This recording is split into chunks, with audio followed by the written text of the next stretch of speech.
Let's say you're sitting on a Pokemon card collection worth a few $1,000s, and somebody offers you 70% of what you know that it's worth. Do you take it? Because on the surface, that might feel absolutely terrible. If your collection was worth $5,000, you're basically looking at $1,500 and saying, I'm just gonna leave that on the table. But there's another side to this, because selling that $5,000 collection yourself does not mean somebody just gives you $5,000. It means you give yourself a job.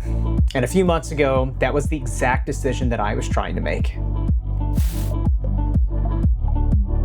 If this is your first video with me, my name is Jacoby. At the beginning of the summer, I decided to start treating my eBay store like an actual business, not just selling a few cards here and there, but actually building inventory, creating system, learning what sells, figuring out shipping, sourcing more inventory, and trying to see just how far I can take all this.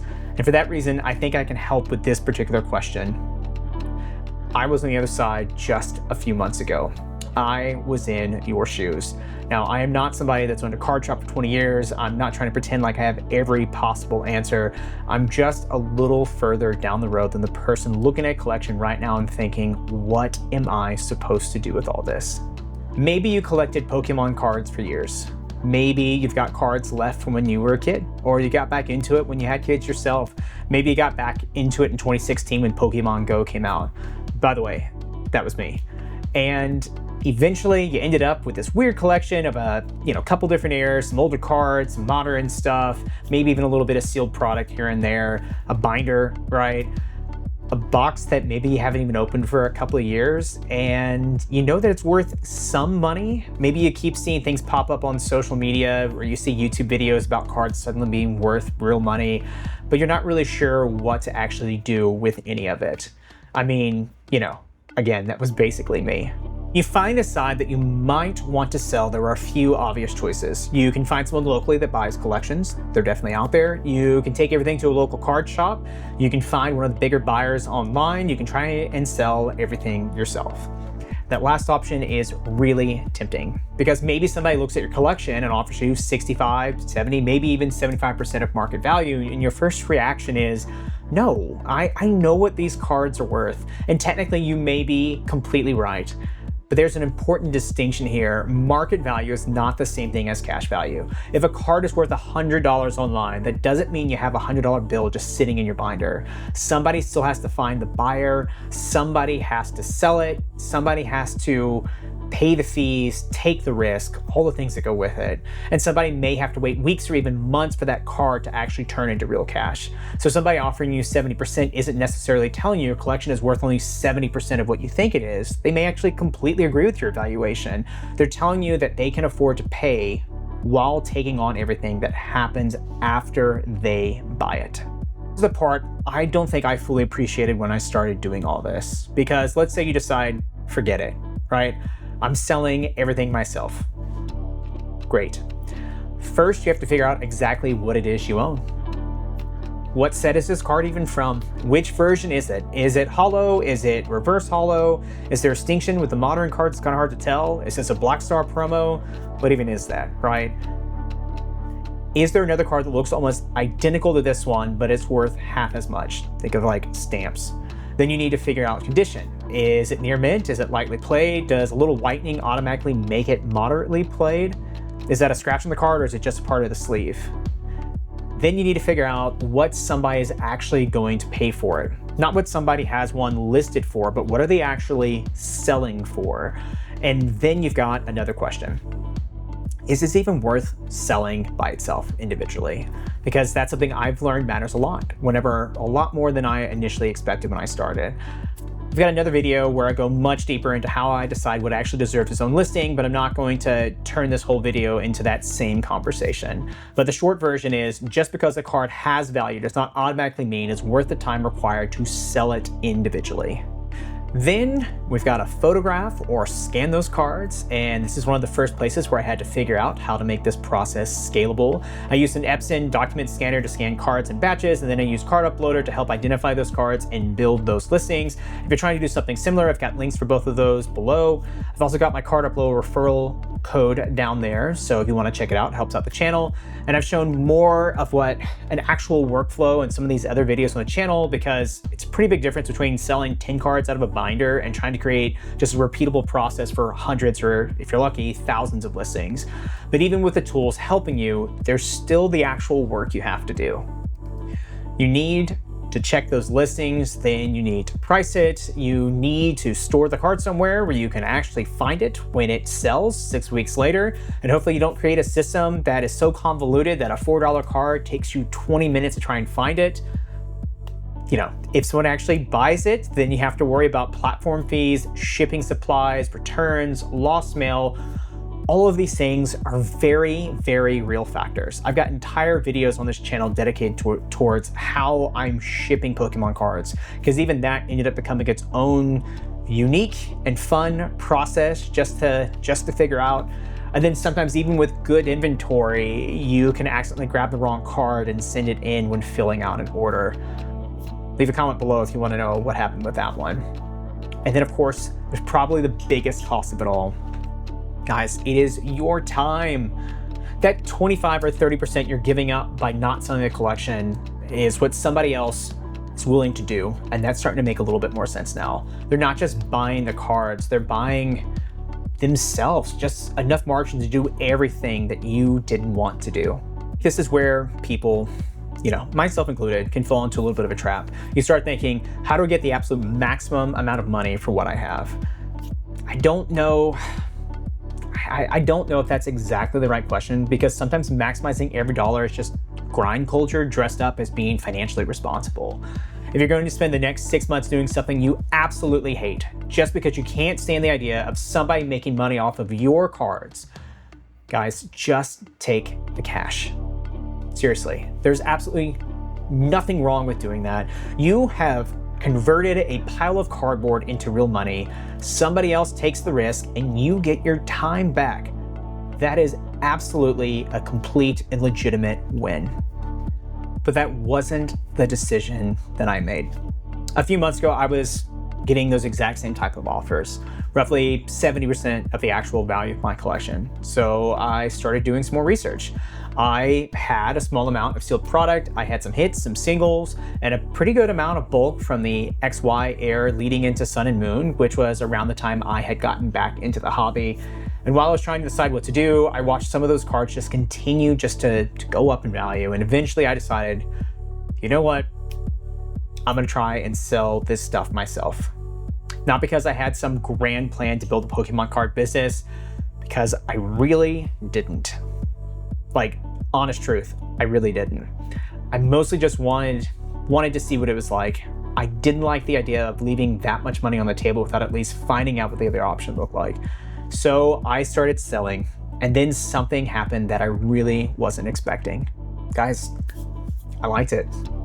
I liked figuring out what I had. I liked watching something sell. I liked learning which cards moved quickly and which ones didn't.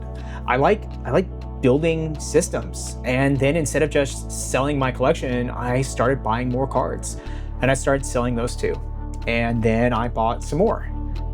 And what started as, you know, how do I get cash out of my Pokemon collection turned into, wait a second, can I actually build something out of this?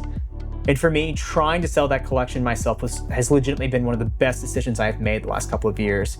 And it's not just because I have a little bit of extra money, it's because I accidentally found out something that I really enjoy doing. Now, that does not mean the lesson from this video is that everybody watching this needs to start an eBay store. Please do not take that from this. There are probably 100 reasons why this might be a terrible, terrible fit for you. Maybe you already work 60 hours a week. Maybe you've got really little kids and adding another responsibility sounds like a true nightmare. Maybe the thought of organizing thousands of cards sounds absolutely miserable. Maybe you don't enjoy customer service, which, by the way, completely fair. Maybe you don't have just the mindset for wanting to run a business or the desire to, or maybe you just want the money a little bit faster. And that's okay. If somebody offers you a fair percentage for a collection, and the alternative is spending hundreds of hours doing something that you just don't enjoy doing, again, take the deal. Your time has value too. But there is another person watching this video And this is probably the person I want this channel to help the most. You don't like leaving money on the table. You're willing to learn. You're willing to put in the work. Maybe you'd like a little bit extra money in your pocket each month. And when I described researching cards, organizing inventory, figuring out pricing, and building systems, you didn't think it sounded horrible. You kind of thought it sounded fun, right?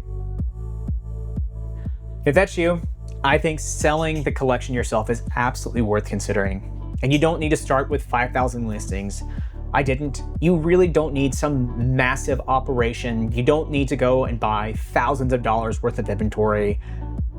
Start with the cards you already own. Learn how to identify them. Start small.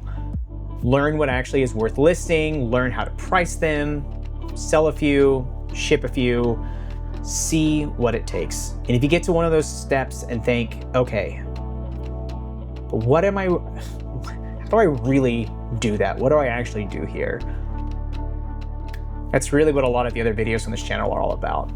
I'm figuring out different parts of the business. I'm trying to document what works and what doesn't, and the mistakes that I'm making, and things that I really wish I knew before I ever got started. So if you're sitting on a collection right now and you're trying to figure out what to do with it, I wouldn't start by asking who will give me the highest percentage. I ask yourself 3 things. How badly do I need the money right now? If the answer is immediately, selling the collection piece by piece probably doesn't make a ton of sense. How much is my time worth to me? Because getting closer to full market value is going to cost you time. And finally, does any part of selling these cards actually sound enjoyable to me? Because that question changed everything. The numbers matter, the money matters, because of course it does, right? But if I had hated every second of doing it, I wouldn't be doing it. And there's another part of this that I think is worth mentioning, because honestly, it's become a pretty big part of why I'm doing this and why I'm making this channel. I have a full-time job, and I actually love my job. Truly, I'm a corporate trainer. I get to teach people about tech, AI, all kinds of stuff I genuinely love talking about. It's pretty much my dream job. And this isn't me trying to build some escape plan from the job that I hate, but life is expensive. Money has been tight at times. I've got a family, I've got kids, I've got all the same stuff everybody else is trying to balance. And what I've really enjoyed about this is being able to find an hour here, maybe 2 hours there, and actually do something productive with my time. I can always scan another stack. I can put up more listings, I can ship orders, I can reach out to customers, I can learn something today that takes the process and makes it a little bit better tomorrow. And there's something really motivating about that for me. Not because I think if I just work hard, I'm guaranteed huge results. That is not how any of this works. There are plenty of things outside of my control, but I do not have some control over how much I learn, how efficient I can become, how seriously I treat the opportunity that is in front of me. And when money is tight, having something where I can sit down and say, okay, what can I actually do today? It feels pretty good. Look, I don't want to leave stones unturned. I don't want to look back and wonder what would have happened if I had actually tried. And if I have, I got a feeling there are other people watching this that understand exactly what I mean. You're not trying to become some sort of hustle culture influencer telling everyone else that they're lazy. You're not. I'm not. You just want to build something. Maybe have a little bit of extra money. Maybe take something you're already enjoying doing and seeing if it can become more. If that sounds like you, that's honestly a huge part of why I'm making this channel. I'm figuring things out around a full-time job, family, kids, just a normal life. And I'm still making mistakes.